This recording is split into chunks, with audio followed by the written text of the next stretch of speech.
할렐루야. 오늘 하나님 말씀 우리 창세기 45장 말씀, 창세기 45장 1절로 8절 말씀을 여러분과 제가 하나님 앞에 받겠습니다. 창세기 45장 1절로 8절까지 말씀 교독합니다. 한 절씩 읽겠습니다.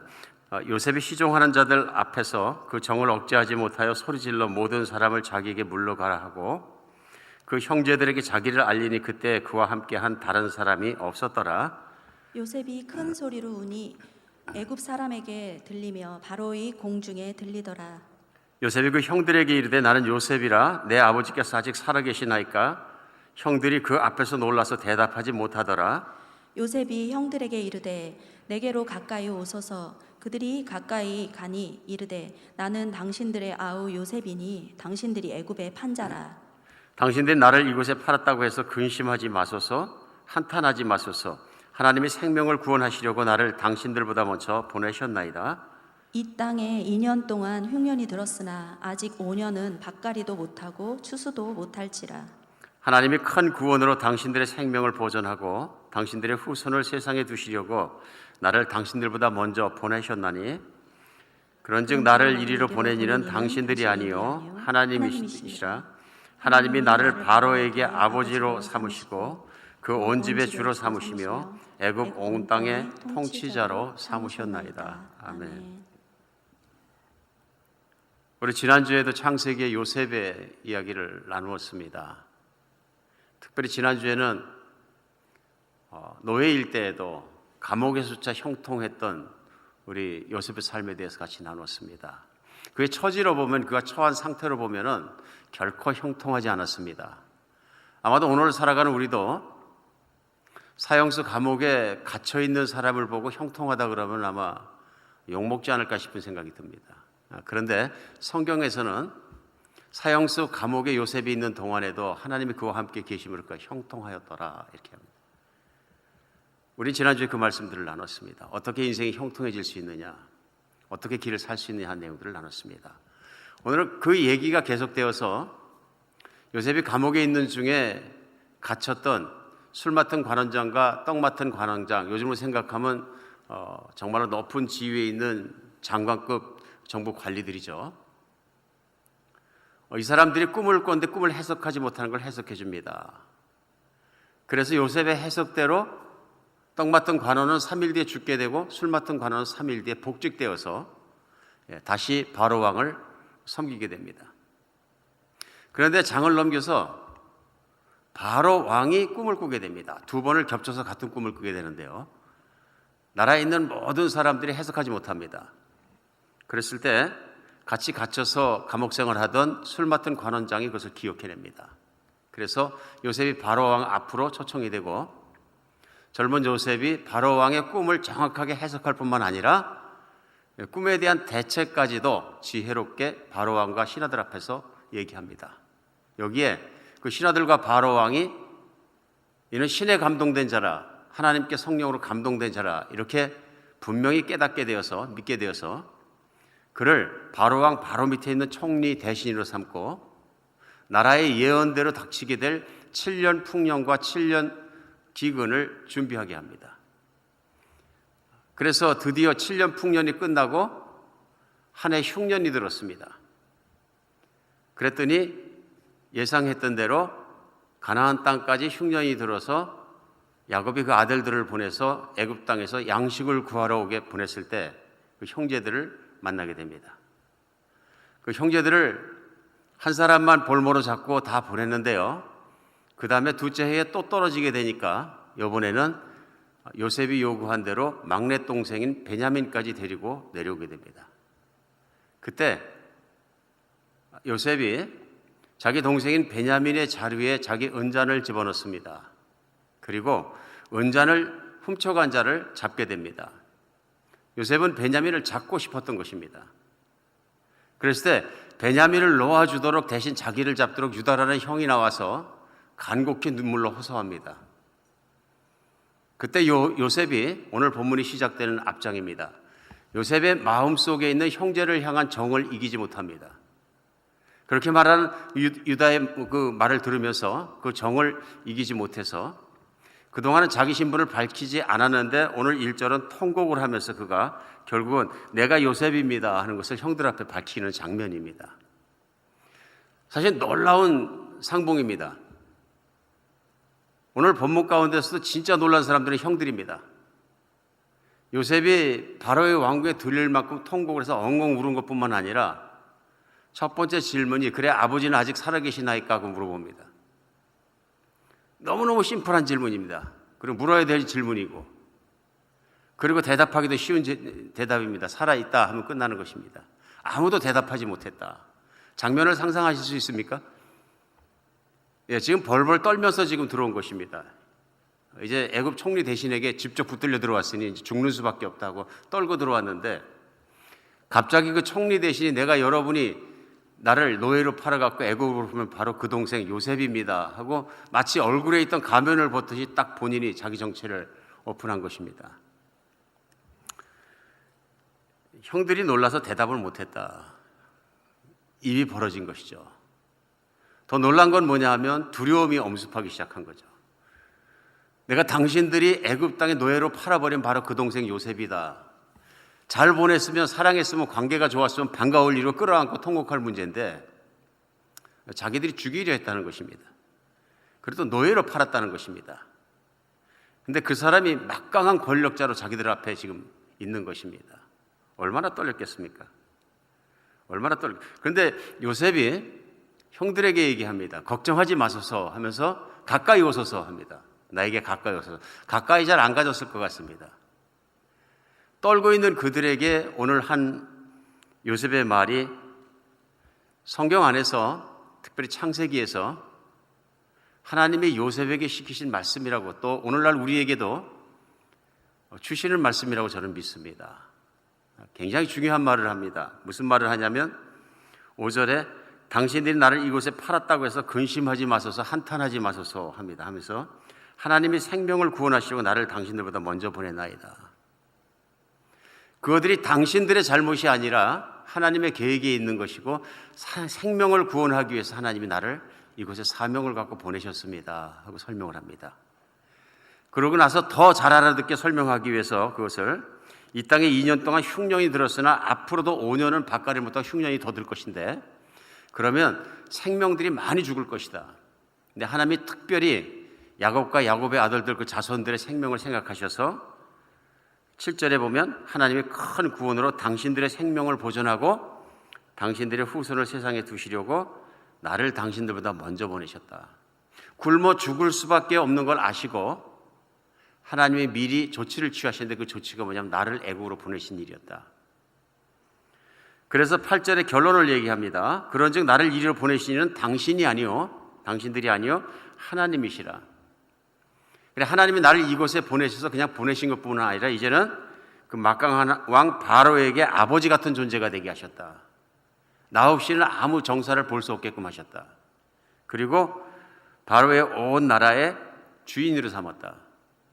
그래서 애굽 온 땅을 내가 통치하고 있는 중입니다. 형들이 얼마나 놀랄게 이 말 듣고 더 놀랐을 것 같습니다.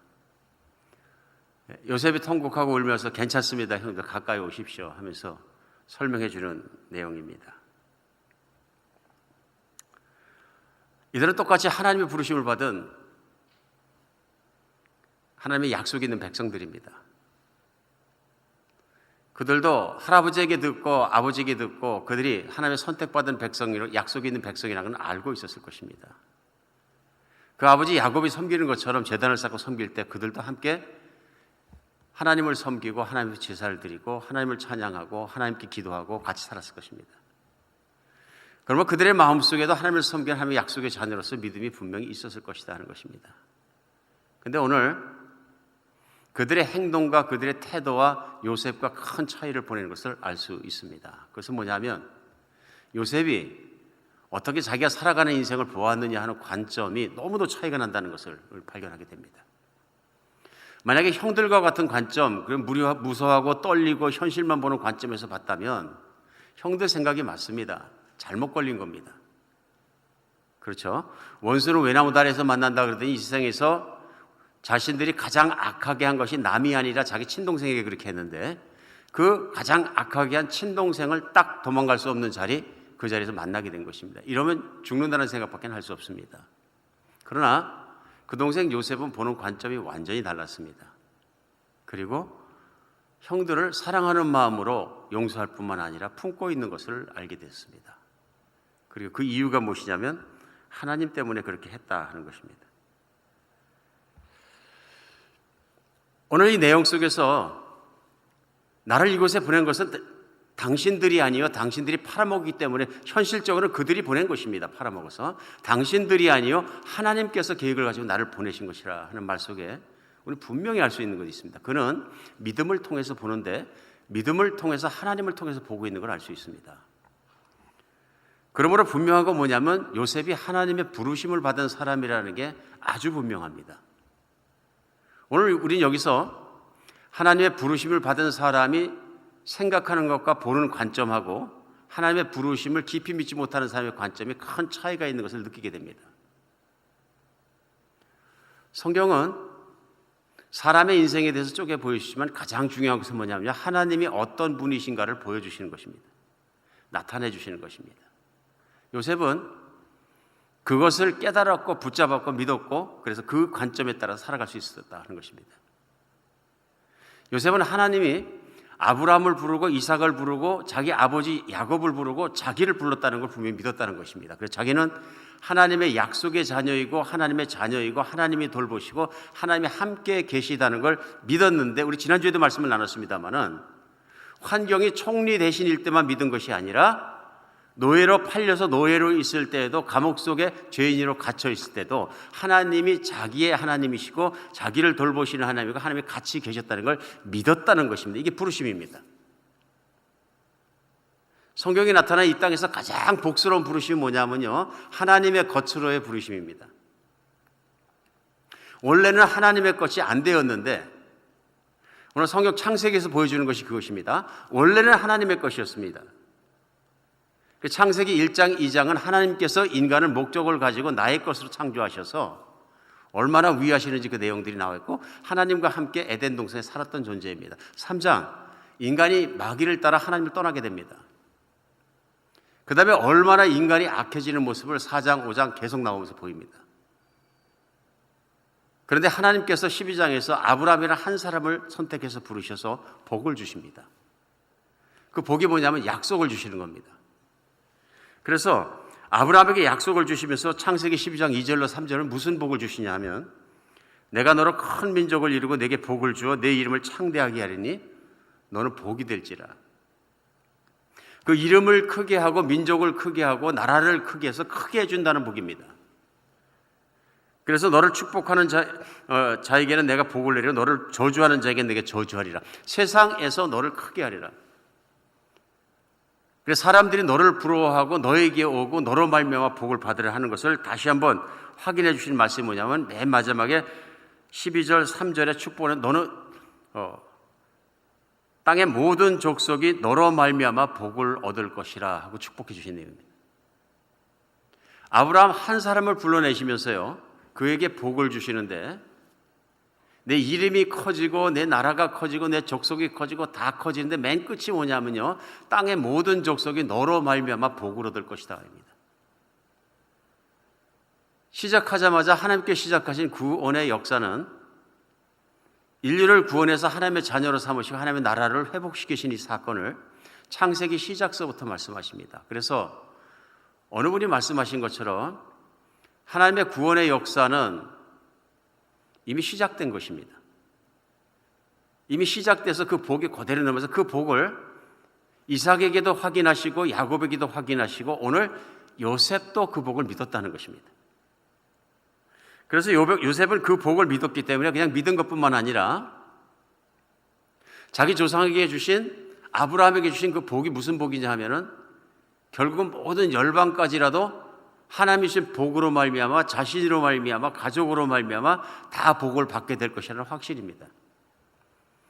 이런 하나님의 부르심에 확실한 확신이 있었기 때문에 노예로 살 때에도 감옥에 살 때에도 누명을 뒤집어 썼을 때 억울할 때에도 슬플 때에도 형들 때문에 가슴이 아플 때도 이길 수 있었던 것입니다.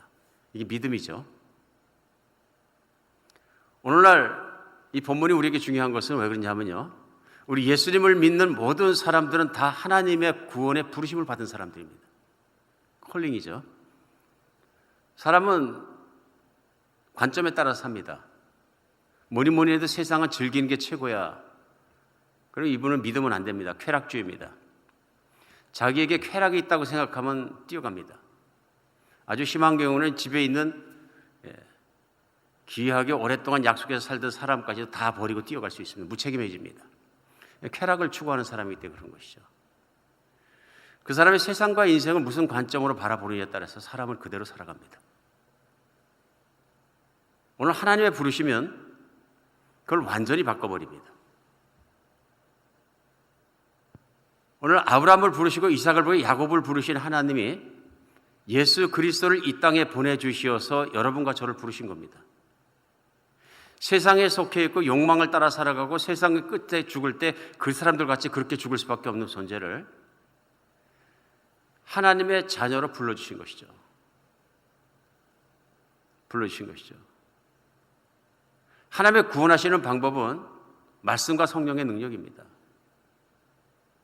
말씀이 선포되게 하고 말씀을 듣게 하고 그 복음의 말씀으로 말미암아 예수 그리스도의 흘리신 피와 그 죽음으로 말미암아 누구든지 예수님을 구원자로 믿으면 내 죄가 용서받고 하나님의 자녀가 된다는 그 복음이 들리게 하고 믿게 하고 그것을 붙잡게 한 것은 성령의 능력입니다.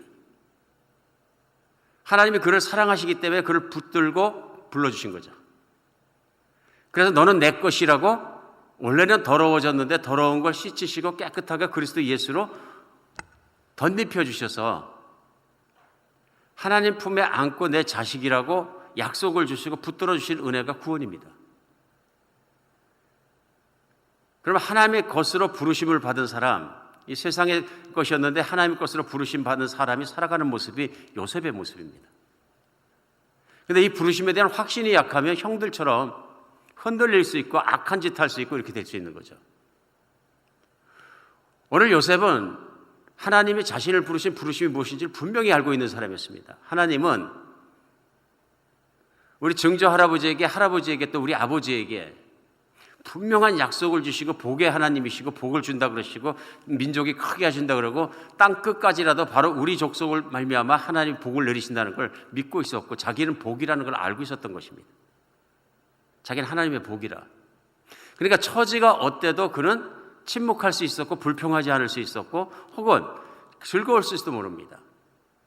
그가 즐겁고 기쁘고 쾌활한 사람이 아니었다면 자기 윗사람들이 그를 왜 쓰겠습니까? 매일 얼굴에 우거지상을 쓰고 다니는 사람을 패배론자를 누가 좋아하겠습니까? 아무도 안 좋아합니다. 근데 그의 모든 삶과 모든 것에 하나님의 영광이 보인다는 얘기는 그가 늘 그런 모습으로 억울한 처지에도 살았다는 얘기입니다. 비참한 처지에도 살아냈고요. 하나님의 부르심을 분명히 믿는 것이 얼마나 중요한지를 우리가 깨닫게 합니다. 오늘 두 번째 깨달을 수 있는 것은요, 하나님의 것으로 부르심을 받은 것뿐만 아니라 하나님이 하시는 일에 요셉을 동참시키셨다는 것입니다. 오늘 형들에게 얘기하면서 그러지 않습니까? 하나님께서 나를 보내셨고 하나님께서 나와 함께 오셨고 하나님께서 당신들을 위해서 나와 함께 이 모든 걸 준비하셨습니다, 이런 뜻입니다. 그 얘기는 뭐냐 하면 나는 하나님이 무슨 일을 하고 계신지 안다 하는 얘기입니다. 이게 큰 차이를 만들어냅니다. 하나님이 무슨 일을 하시기를 아는 것과 모르는 것 차이가 얼마나 크겠습니까? 요셉은 이걸 분명히 이해하고 있는 사람이었다는 걸 우리 깨달을 수 있습니다. 그렇지 않고서는 이런 관점이 나오질 않습니다. 왜 내가 애굽에 왔을까? 왜 내가 종살이를 할 수밖에 없었을까? 왜 내가 이렇게 됐을까? 갑자기 또 총리 되시는 건 왜일까? 왜? 그는 분명하게 깨달은 것이 있습니다. 하나님은 증조 할아버지, 아버지에게 또 나에게도 약속을 주시는 것처럼 그 약속을 나를 통해 이루고자 하시는 것이다. 그럼 왜 어떻게 이루실까를 그가 생각하다가 깨닫게 된 것이겠죠. 나는 하나님을 위해, 가족을 위해 할 일이 있다. 형들도 원망할 일이 아니다. 그들은 무슨 짓인지 모르고 했다. 어쩌면 내가 형들이 질투날 만큼 처세가 조금 신중하지 않았는지도 모른다. 그러나 하나님은 나의 연약함이나 형들의 모든 정말 악함도 다 사용하셔서 결국은 하나님의 약속대로 우리를 정말 선하게 대해주시고 그렇게 만드실 것이다. 두 번째 이가 느낀 건 뭐냐면요, 그런 구원으로 하나님께서 나를 자녀로 삼으신 부르심 뿐만 아니라 나를 사명으로 또한 할 일을 가지고 세상을 살도록 부르셨다는 걸 깨달은 것입니다. 할 일이 있는 인생과 할 일이 없는 인생은 판이하게 다릅니다. 그 할 일도 잠깐 있다가 없어질 일이 아니고 영원한 가치를 가지고 있는 하나님을 따라서 하는 일과 이 세상에서 그것을 아닌 일을 하는 것과 다른 것입니다. 요셉은 하나님이 기뻐하시고 하나님의 뜻을 따라 그가 할 일이 무엇인지를 분명히 알았습니다. 무엇일까요? 현실에 충실하는 것입니다. 하나님을 섬기고 하나님을 찬양하고 하나님을 따라가고 현실에 충실하면서 하나님의 나라가 이루어지는 것을 보는 것입니다. 그리고 하나님의 의도대로 그 가족들이 애굽에 와서 잘 살 수 있도록 자리를 준비하는 것입니다. 그랬을 때 그가 이해한 것은 뭐냐면 애굽 사람들을 정성스럽게 열심히 최선을 다해서 잘 섬기는 것이 하나님의 뜻이라는 걸 깨달은 것입니다. 그렇게 하는 것이 아버지와 형제들과 하나님이 원하시는 내 백성들이 정착하는 데 좋은 것이고 그게 내가 할 일이라는 것을 분명히 깨달았기 때문에 최선을 다해서 한 것입니다. 최선을 다해서. 오늘날도 요셉의 인생을 보면서 동일한 적용이 우리에게 가능하다고 저는 믿습니다. 그래서 무엇이냐면 구원받는 것에서 내가 하나님 자녀 된 것에서 끝나서는 안 된다. 하나님의 자녀는 분명히 삶을 다르게 살아야 되는데 내가 사명을 위해 부르심을 받았다는 걸 분명히 알고 살아야 된다. 왜 그런가 하면요, 하나님께서는 아브라함을 부르시고 모든 족속을 복을 주시기 원하는 게 창세기 12장에 나와 있는 내용입니다. 복을 주신 이유이고요. 그것을 계속 지키셔서 그 아들도 그 손자도 복을 주셔서 지키셨다는 내용이 요셉의 스토리 속에 그대로 나오는 것입니다. 오늘 여기서 끝나지 않으시고 하나님은 계속 가셔서 나중에는 예언에 나와 있는 대로 예수 그리스도 그 친자를 세상에 사람으로 보내셔서 이 구원이 정말 땅끝까지 모든 사람에게 미칠 수 있도록 폭발적인 은혜를 베푸시는데 그 예수 그리스도의 십자가의 사건과 부활의 사건입니다. 실제로 여러분과 제가 살고 있는 이 지구 위에서 2000년 전에 일어난 사실입니다. 그런 말미암아 예수님을 믿는 사람마다 어느 인종이나 누구나 어떤 사람이나 성별에 관계없이 빈부에 관계없이 어떤 사람이나 하나님의 자녀가 된 길을 확 열어주셨습니다. 그리고 여러분과 제가 아는 것은 그 복음이 누군가 하나님의 사명을 가지고 하나님의 역사에 동참한 사람들 손을 통해 발을 통해 전해져서 복음이 지구를 뺑뺑 돌아서 가장 은둔의 나라, 가장 갇혀있는 나라, 가장 폐쇄적인 나라 중에 하나였던 조선까지 들어온 것입니다. 1900년 걸렸습니다. 과거 100년 전에 조선의 대명사가 무엇입니까? 은둔의 나라입니다. 문을 열지 않는 나라입니다. 폐쇄적인 나라입니다. 배타적인 나라입니다. 대항군 때는 훨씬 심했고요. 배만 들어오면 태우려고 그러고 전쟁하고 막 이런 나라입니다. 그 나라까지 복음이 들어오기 위해서는 분명히 뭐가 있냐면요, 요셉 같은 사람들이 있다는 것입니다. 하나님이 나를 구원해 주신 것 감사하고 왜 구원해 주신데 사명으로의 부르심을 분명히 깨달은 사람들이 있어서 그 하나님의 말씀, 축복의 복음의 말씀을 들고 전하는 사람들, 순종하는 자들, 요셉 같은 사람들을 통해서 그 복음이 들어왔다는 것입니다. 그러니까 한국에 태어났던 여러분과 저도 어느 사람인가는 하나님께 순종하고 하나님께 사명을 가지고 사명감을 가진 사람, 은혜로 말미암아 복음을 듣고 성령의 역사로 나도 구원받아서 하나님의 자녀로 부르심을 받았다는 것입니다. 그럼 오늘 두 번째는 금방 적용할 수 있습니다. 요셉이 그의 삶 속에 모든 경우에 최선을 다한 것처럼 최선을 다하며 사는 것은 이유가 무엇이냐면 하나님의 사명이 일어나는 걸 위해서 살아야 합니다. 하나님의 사명은 무엇입니까? 하나님은 아브라함 때부터 예수 그리스도 오셨을 때 또 그 이후에라도 또 제자들에게 예수님 말씀하셨을 때 변치 않는 것이 있습니다. 그것은 복이 끊임없이 흘러가는 것입니다. 아브라함 때부터 시작해서 부어주신 복이 끝없이 흘러가는 것입니다. 어디까지요? 땅끝까지, 사람들의 족속의 끝까지, 가장 갇혀있는 민족에까지도 흘러가는 것입니다. 예수님께서 요한복음 20장 21절에 보면 부활하셔서 제자들에게 나타나셔서 하신 말씀이 이 말씀입니다. 요한복음 20장 21절에 예수께서 또 이르시되 너희에게 평강이 있을지어다. 아버지께서 나를 보내신 것 같이 나도 너희를 보내노라. 아버지께서 나를 왜 보내셨느냐? 그게 사명 아닙니까? 예수님이 이 땅에 이루실. 예수님을 위해 보내신 것이 아니라 아버지께서 이 땅에 있는 잃어버린 영혼들을 위해서, 어둠에 갇혀 사는 사람들을 위해서 빛이 되시도록, 구원자가 되시도록 보내주신 거죠. 아브라함 때 시작하신 그 모든 일들이 막힘없이 끊임없이 일어나는 가장 중요한 정말 클라이맥스 정점에 예수님이 오신 것입니다. 그런데 예수님께서 제자들에게 하신 말씀은 뭐냐면, 아버지께서 나를 천국에서 보내신 것처럼 나도 너희를 보낸다. 어디로요? 세상으로요. 사람들에게로요.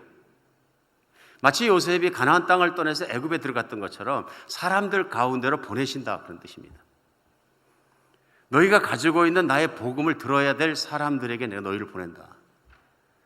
너희를 뽑아서 가장 편안하고 가장 안전하고 혹은 산속에 가서 돌을 닦으라고 얘기하시는 것이 아니라 세상의 한복판으로 들어가라. 세상 안으로 들어가라. 예수 보내신 것을 알 수 있습니다. 그래서 예수를 믿는 모든 사람들은 삶을 살면서 내가 무엇을 위해 살아야 하나? 내가 왜 살아야 되냐 생각할 때마다 우리에게는 하나님께서 부어주신 사명이 있다는 것을 믿고 알고 붙잡고 살아야 합니다. 사명이 없으면 인생은 흔들립니다. 근데 생각보다 너무 많은 분들이 믿음이라는 건 내가 믿어서 천국에 입성하면 끝이다 이렇게 생각하는 분들이 생각보다 굉장히 많은 것 같습니다. 아닙니다. 사명이라는 것은 목회자나 선교사나 특정 어떤 직분으로의 사명뿐만 아니라 사명은 본질 자체가 하나님의 복이 나를 통해서도 계속 흘러가기 원하시는 것이 사명입니다. 나타나기 원하시는 것이 사명이고요. 그렇기 때문에 위치, 직업 뭐 그런 거 관계없습니다. 본질적인 부르심입니다. 본질적인 부르심이에요. 그래서 선교로서의 사명은 누구나 다 가지고 있는 믿는 사람들의 사명이고 누구나 다 가지고 그렇게 살아가야 될 인생의 목적이고 목표입니다. 우리 동아일보 기자하시는 주성화 기자라는 분이 북한에 대한 소식을 자주 탈북민이시기 때문에 올리시는데 지난주에는 김건능 목사님에 대한 이야기를 실었어요. 목사님이라는 얘기 빼놨습니다만 목사님이십니다. 제가 알기로. 근데 그 스토리가 뒤로 돌아가면 98년도 한참 북한에서 고난행진이 계속되고 있어 사람들이 막 배고라서 죽어 넘어질 때 온 가족이 함께 탈북합니다. 그때 21살 때 청년이 탈북을 하게 되는데요. 가족들과 함께 다 나와가지고 연배에 있는 지역에서 중국집에 들어가서 농산일도 돕고 뭐 벌목도 하고 닥치는 대로 일을 합니다. 근데 그 일을 하루 종일 한 대가는 뭐냐면 밥 얻어 먹는 것입니다. 임금도 없고 아무것도 없습니다. 생존하기 위해서 몸부림치는 겁니다. 근데 잡히면 북한으로 돌아가는데요. 초기에는 북한으로 잡혀서 돌아가면 거의 다 죽었다 그럽니다. 거의 다 죽었다 그래요. 그러니까 위험한 시기에 위험한 시점에서 북한에 태어난 겁니다. 근데 1년을 그렇게 힘들게 살다 한국에서 온 선교사님을 한번 만납니다. 선교사님을 통해서 예수 그리스도의 복음을 듣게 됩니다. 복음을 듣고 예수님을 주님으로 영접하고 다 했습니다. 그랬더니 이 한국에서 온 선교사님께서 먹고 사는 것은 걱정하지 말고 성경 공부만 한 1년 열심히 하자.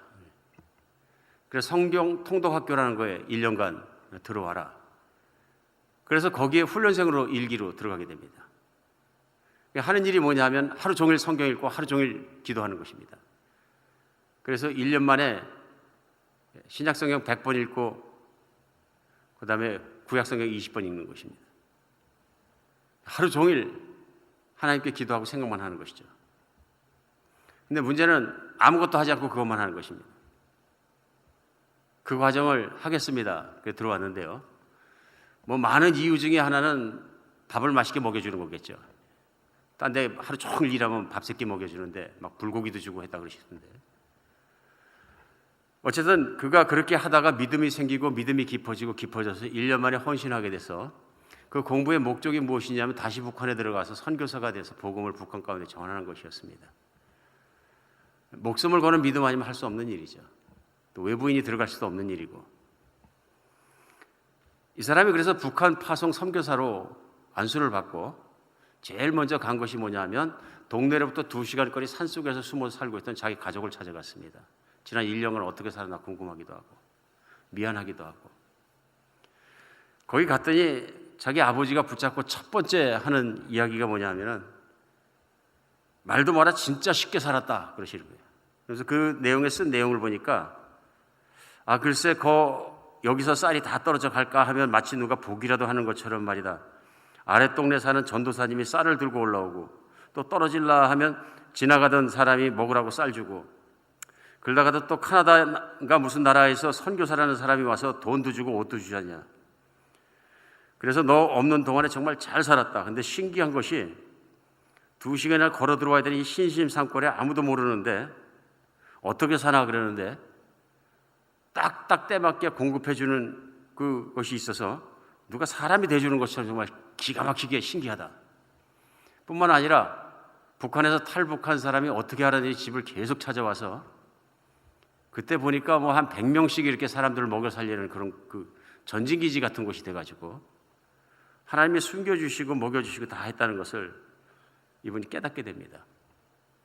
그리고 훈련받을 때 가족을 걱정하니까 선교사님이 하나님께서 권능 형제님 가족을 지키고 보호하시고 다 함께 계실 테니까 아무 걱정하지 말고 공부만 하세요.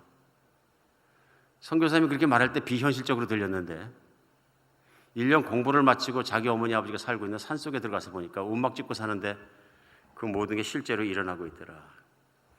믿음이 너무너무 깊어져가지고 북한에 들어가서 사람들에게 성경 공부를 시키고 또 탈북시켜서 탈북한 사람들을 중심으로 해서 기술을 매겨가며 성경 공부를 시켜서 많은 사람들이 그의 복음 전도의 영향으로 초기에 탈북민들이 예수 그리스도를 믿게 됩니다.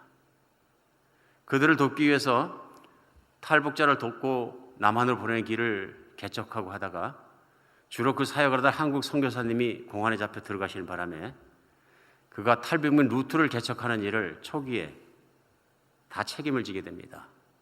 그래서 몽골로 아시아에 있는 나라들로 그래서 베트남, 캄보디아 그 모든 타일랜드 이 나라들로 탈북 루트를 뚫고 사람들을 매 팀마다 보내고 인도해서 하다가 몽골에서 붙잡힙니다. 붙잡혀가지고 결국 12년형을 받습니다. 12년도 중국 검사가 하는 말이 네가 인생을 지금까지 살아온 걸 서류를 들여다보니까 너는 위대한 사람이다. 그러면서 너는 네가 남한에 가서 편하게 살 수도 있는데도 한 번도 기회를 자기 것으로 쓰지 않고 다 사람들만 보내고 그 사람들을 루트로 인도한다는 것만 계속하는 내용을 보면서 내 감동을 많이 받았다. 그래 원래는 최대 형기가 7년인데 너를 17년으로 내가 먹여주겠다. 12년으로 먹여주겠다. 그 이유가 있습니다. 당시에는 형기가 끝나고 그 다음에는 북한으로 이송하게 되는데 이송되면 죽는 시즌입니다. 넌 중국에서 감옥에 사는 것이 생명을 연장하는 유일한 방법이므로 내가 최대 형기 이상의 형기를 주겠다. 12년을 받았는데 그것도 감형되고 모범수로 그래가지고 10년 만에 석방됩니다. 하나님의 은혜로 연변에서 비행기를 타고 한국으로 입국하게 되고요. 지금 한국에서 탈북민을 대상으로 목회하고 계십니다. 요셉을 닮았습니다. 그분 후로 나오는 3만 명 이상 되는 탈북민들이 남한으로 들어올 수 있는 루트를 그런 분들을 통해서 준비하신 겁니다. 복음의 루트를 준비하신 것뿐만 아니라 그들이 탈출해야 되는 루트까지도 헌신된 한 사람을 통해서 하나님이 준비하시는 것을 우리는 알 수 있습니다. 요셉 같습니다. 그래서 그 지나온 이야기들이 이렇게 읽다 보니까 참 기가 막힙니다. 정신이 벌떡 듭니다. 정신이 벌떡 듭니다. 하나님이 살아 역사하시면서 사람들을 살아주시고 그들 한 사람 한 사람마다 보호하시고 이끄시는 것을 보면 정말 놀랍습니다. 우리 모두에게 사명이 있습니다. 이 시대에 태어났고 우리가 예수님을 믿고 예수님을 믿으면서 살아가는 모든 의미가 있습니다. 그래서 우리 생각할 것이 뭐냐면요, 나는 하나님의 것으로 부르심을 받았다는 것과 나는 분명히 하나님 이뤄가시는 이 땅에 축복을 주시는 모든 일 속에 할 일이 있고 부르심을 받았다는 것입니다. 그리고 세 번째 생각할 수 있는 건 무엇이냐면요, 내가 현재에 살아가는 현재의 삶으로 부르심을 받았다는 것입니다. 이 모양으로, 이 위치로, 이 모습으로. 요셉도 자기의 사명을 자기가 생각해 봤을 때 가장 중요한 일은 뭐냐면요, 자기 아버지와 그 가족들을 섬기는 일입니다. 왜냐하면 그것이 부르심입니다. 자기가 아버지의 아들로 부르심을 받았고 또 그 언약에 있는 가족의 부르심을 받았기 때문에 언약의 가족이 된 것입니다. 오늘 그리고 자기의 목적은 뭐냐면 오늘 형제들 앞에서 얘기하는 것처럼 형들과 형들의 후손들이 생명을 얻고 perish, 이 땅에서 소멸되지 않도록 하나님이 보호하시기 위해서 나를 쓰셨다, 그런 얘기. 누구를요? 자기 형제들을 위해서. 제일 먼저 그가 발견한 사명의 현장은 누구와 관계에 있냐면 자기 가족과 관계에 있습니다. 여러분과 저도 하나님이 특별한 이유가 있어서 나를 현재 사는 내 가족들과 함께, 현재 정말 사는 내 이웃들과 함께 현재 섬기고 있는 지역교회, 한비전교회의 신앙생활을 하게 하셨다 하는 것입니다.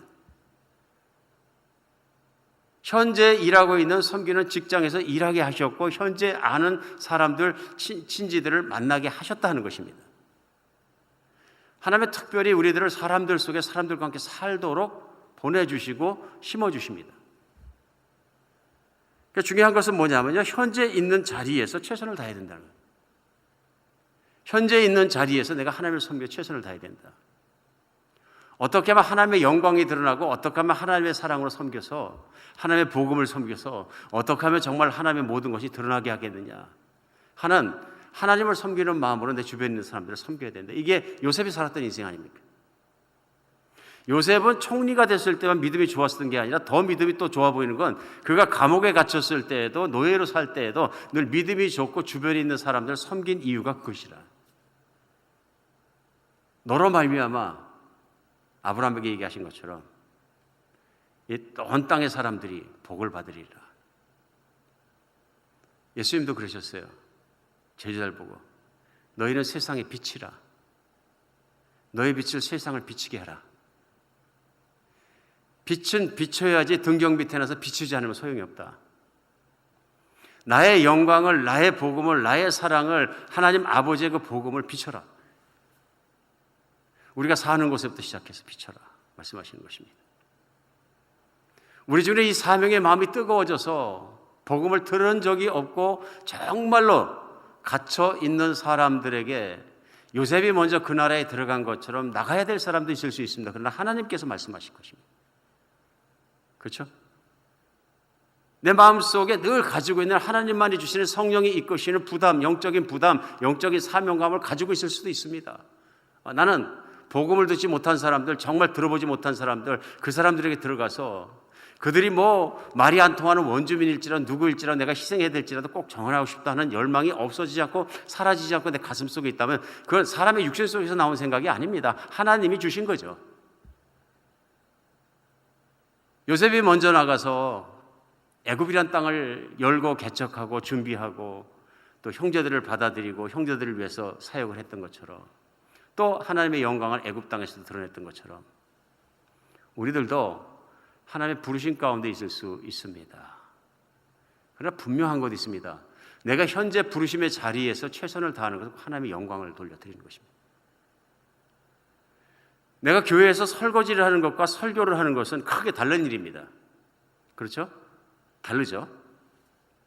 틴데일이라는 신학자가 이런 말씀을 하셨어요. 설거지와 설교는 분명히 다른 일이지만 하나님의 영광을 돌려드리고 하나님이 기뻐하신다는 점은 똑같은 일이다.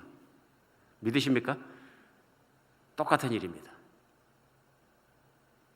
때때로 천주교에서도 과거에 그랬고 착각하는 경우가 있습니다. 교황과 사제와 이런 사람들은 1등 국민이고 하나님 나라에 나머지 성도들은 2등 국민이다. 마틴 루터 종교개혁자가 이걸 뒤집은 거죠. 아니다. 구원이 똑같고 사명이 똑같고 은혜가 똑같다. 이것은 사람들이 만들어낸 이야기다. 정말입니다. 저도 그렇게 믿습니다. 하나님이 기뻐하시고 내가 하나님의 뜻대로 섬기는 일을 하나님의 영광 되는 건 똑같습니다. 그러나 우리가 하나님의 자녀가 되었다는 확실한 믿음과 또 하나님이 이 땅 가운데 이루시고 싶어 하시는 일, 곧 내게도 사명이 있다는 걸 분명히 깨닫고 내가 하나님께서 살라고 주신 환경 내에서 기쁘게 정말 최선을 다해서 사람들을 섬기며 주님의 영광을 드러내는 여러분과 제가 되었으면 좋겠습니다. 그러나 성령이 인도하시는 내 가슴 속에 주는 신령한 부담들을 무시하지 않고 기도하며 하나님의 음성을 잘 들으며 주님의 복음이 땅끝까지 가는 그 일을 위해서 다 깨어서 일하고 우리 교회도 함께 일해서 정말 그것이 일어나는 여러분과 저 또 교회가 되었으면 참 좋겠습니다.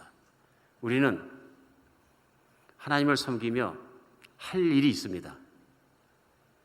우리 이 땅 가운데 그리스도의 복이, 그리스도의 복음이 어떻게 드러나는지 그것을 옮기는 사명자들입니다. 최소한 복이 우리에게서 끝나지 않았으면 좋겠습니다. 김건능 목사님처럼 요셉처럼 우리에게 오는 이 복이 한비전교회 안에서 모두가 끝나고 죽어버린다면 교회가 참으로 무능한 것입니다. 하나님이 정말로 기뻐하지 않으실 일입니다. 끝까지 빛처럼 우리 주변으로 열방 끝까지 흘러나가는 그런 교회가 되었으면 좋겠습니다. 기도하겠습니다. 예, 하나님, 참 좋으신 우리 아버지, 자격 없는 사람을 자녀로 삼아주시고 평생을 살아야 될 이유도 부여해 주시고 추구해야 될 것도 분명히 깨닫게 하시고 하루하루의 삶 중에 복 주신 하나님께 감사하고 하나님을 찬양합니다. 하나님, 우리 한 사람 한 사람의 인생에 하나님의 영광이 드러나게 하시고 빛이 드러나게 해주셔서 하나님의 기쁨이 되게 하여 주시옵소서. 요셉의 말씀을 주셨는데 읽고 재미있게만 읽고 끝나지 않게 도와주시고 이제 하나님의 뜻이 무엇인지, 왜 그렇게 하셨는지, 무슨 말씀인지 저희가 깨달음으로 우리의 인생도 요셉같이 빛나게 해주시고 요셉같이 쓰임받게 하여 주시옵소서. 요셉같이 형제도 사랑하게 해주시고 요셉같이 용서하게 하여 주시옵소서. 예수 그리스도 이름으로 기도합니다.